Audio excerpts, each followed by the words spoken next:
एक छोटी सी कहानी। एक पोस्टमैन ने एक घर के दरवाजे पर दस्तक देते हुए कहा, चिट्ठी ले लीजिए। अंदर से एक बालिका की आवाज़ आई, आ रही हूँ। लेकिन 3-4 मिनट तक कोई ना आया। तो पोस्टमैन ने फिर कहा, अरे भाई, मकान में कोई है क्या? अपनी चिट्ठी ले लो।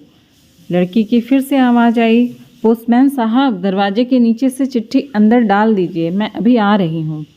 पोस्टमैन ने कहा, नहीं, मैं खड़ा हूँ, रजिस्टर्ड चिट्ठी है और पावती पर तुम्हारे साइन चाहिए। करीबन 6-7 मिनट बाद दरवाज़ा खुला। पोस्टमैन इस देरी के लिए झल्लाया हुआ तो था ही, उस पर चिल्लाने वाला ही था, लेकिन दरवाज़ा खुलते ही वह चौंक गया।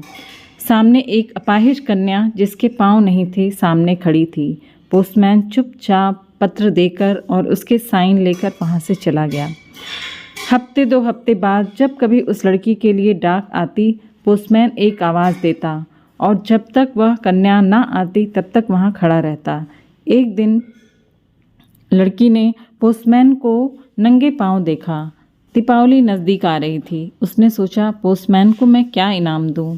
एक दिन जब पोस्टमैन डाक देकर चला गया, तब उस लड़की ने जहाँ मिट्टी में पोस्टमैन के पाँव के निशान बने थे, उस पर कागज़ रखकर उन पाँवों का चित्र उतार लिया।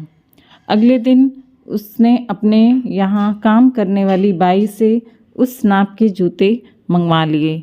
दीपावली आई और उसके अगले दिन पोस्टमैन ने गली के सब लोगों से तो इनाम मांगा और सोचा कि अब इस बिटिया से क्या इनाम लूँ, पर गली में आया हूँ तो उससे मिल ही लेता हूँ। उसने दरवाज़ा खटखटाया। अंदर से आवाज़ आई, कौन? पोस्टमैन उत्तर मिला। पोस्टमैन ने कहा कि मैं पोस्टमैन हूँ। बालिका हाथ में एक गिफ्ट पैक लेकर आई और कहा, अंकल, मेरी तरफ से दिवाली पर आपको यह भेंट है। पोस्टमैन ने कहा, तुम तो मेरे लिए बेटी के समान हो और फिर तुमसे मैं ये गिफ्ट कैसे ले सकता हूँ। कन्या ने आग्रह किया, मेरे इस गिफ्ट के लिए मना नहीं करें। तो ठीक है, कहते हुए पोस्टमैन ने पैकेट ले लिया। बालिका बहुत खुश हुई और बालिका ने फिर कहा, अंकल, इस पैकेट को घर ले जाकर खोलना, यहाँ मत खोलना। घर जाकर जब पैकेट उसने खोला तो विस्मित रह गया, क्योंकि उसमें एक जोड़ी जूते थे। उसकी आंखें भर आईं।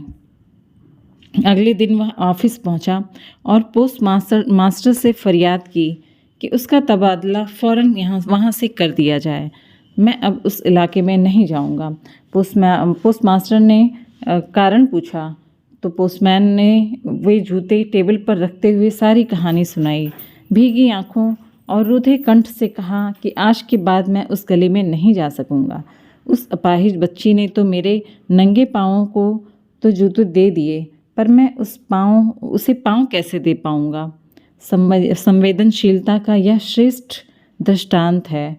संवेदनशीलता यानी दूसरों के दुख दर्द को समझना, अनुभव करना और उसके दुख दर्द में भागीदारी करना, उसमें शरीक होना।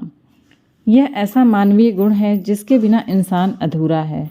ईश्वर से प्रार्थना है कि वह हमें संवेदनशीलता रूपी आभूषण प्रदान करें, ताकि हम दूसरों के दुख दर्द को कम करने में योगदान कर सकें। कहानी आपको कैसी लगी? अच्छी लगी हो तो अपनी राय कमेंट बॉक्स में दीजिएगा। Thank you for watching. जय हिंद, जय भारत।